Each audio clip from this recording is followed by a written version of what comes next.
Ser de esquerda hoje no Brasil, na minha opinião, é estar diretamente vinculado às expectativas da sociedade, mas no sentido prospectivo, no sentido de estar voltado mais para o futuro do que estar vinculado àquelas questões dogmáticas, às questões estruturais, cuja prática política não levou à solução. Então, questões hoje ligadas a relações entre pessoas, a questão ambiental, mais especificamente a relação climática, a possibilidade de gerar emprego e renda para a inclusão de pessoas que não terão de forma alguma acesso a esse mundo do trabalho, no sentido tradicional. Então, acho que o pensamento de esquerda ele tem que ser muito mais prospectivo e propositivo do que ficar discutindo questões estruturais que não são resolvidas de forma nenhuma. Eu acho a esquerda atuante, mas menos do que ela poderia, porque nós olhamos durante os momentos de maior tensão política, principalmente no Brasil, as esquerdas foram muito competentes ao fazer oposição, né, ao questionar as estruturas de dominação naquela época chamadas de direita, mas hoje elas chegaram ao poder junto, né, a esquerda e direita estão muito juntas hoje, né, no comando principalmente do Estado brasileiro. Então, na minha avaliação, ela deixou de ser bastante atuante. Ela teve uma dificuldade muito grande de se transformar de oposição em situação.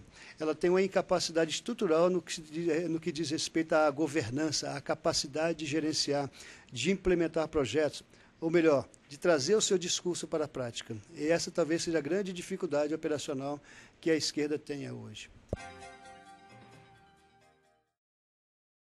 A esquerda dos anos 70 era muito mais combativa, até porque tinham bandeiras muito mais claras. Elas queriam liberdades democráticas, ela questionava a dominação norte-americana, o mundo ocidental, principalmente na expansão das multinacionais, dos interesses dos Estados ocidentais, de uma forma bastante cruel, que foi ligada da transição do colonialismo ao imperialismo, né? E quando chegou o momento dessa globalização que nós estamos vivenciando, eu acho que a esquerda perdeu um pouco essa sua capacidade de fazer pressão, de mudar, de ocupar espaço, né?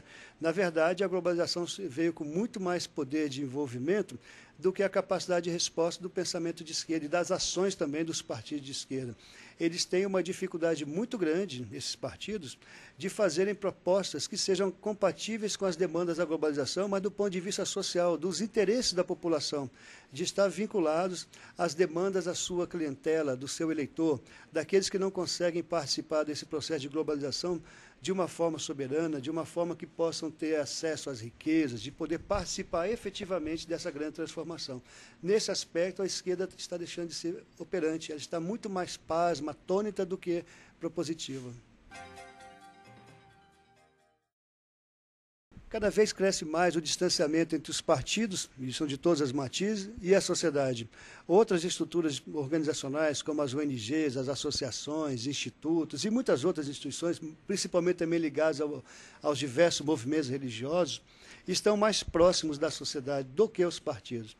Tenho a impressão que se os partidos quiserem ocupar espaço e recuperar mais essa sua participação nessa relação com o mercado, eles terão que ser mais propositivos, eles terão que trazer para a sociedade propostas que sejam compatíveis às expectativas da sociedade, que nem sempre conseguem estruturá-las, né? São muito mais intuições. Você vê a questão hoje da segurança pública. Esse é um problema que a esquerda está tendo uma dificuldade imensa de se posicionar, porque cresce, por um lado, a tentativa de se radicalizar, a violência cresce do outro lado, o pensamento chamado de direita vem com um argumento cada vez mais repressivo, e o pensamento de esquerda vem com um pensamento muito mais compassivo, muito mais de justificar a violência por conta das desigualdades sociais históricas. E há um vazio imenso entre a realidade, a utopia de futuro, né, e a história. E a esquerda, nesse aspecto, está perdida, completamente perdida. Acho que ela precisaria ser realmente mais propositiva, fazendo mais estudos, fazendo estudos prospectivos, comparando realidades, fazendo análise comparativa nos outros países e sendo muito mais competente na capacidade de governar. Porque, querendo ou não, nós sabemos que os partidos que têm parlamentares de esquerda estão chegando ao poder, nas prefeituras, nos governos dos estados e também no Brasil.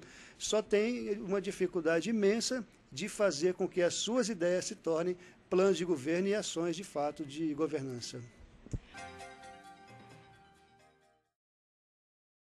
como todos os partidos estão hoje passando por uma dificuldade muito grande de se posicionar nesse grande ambiente do que a gente chama da política, muitos estão mudando a sua nomenclatura, mudando seus programas de governo, seus slogans, trazendo as suas bandeiras para uma, vamos dizer assim, para a contemporaneidade. Acho que as esquerdas têm que fazer isso também. Essa conferência, na minha avaliação, ela pode servir, sim, para um reposicionamento do pensamento de esquerda a partir da consideração dessas novas questões. Por exemplo, a questão climática, né, a questão do aquecimento global, o seu impacto sobre a economia, principalmente dos países que são mais carentes, as relações entre pessoas, a possível geração de emprego e renda, o problema da segurança pública, que eu chamaria de paz social. Enfim, há uma quantidade imensa de novas questões que precisam ser discutidas, mas com visão de futuro e não voltadas para os dogmas do passado. Se a esquerda conseguir fazer essa ponte do passado para o futuro, eu acho que ela terá condições de ocupar mais espaço junto ao eleitorado. Se ela não conseguir fazer isso, ela vai ficar a reboque cada vez mais. E esse é um desafio que os dirigentes do pensamento de esquerda no Brasil precisam enfrentar.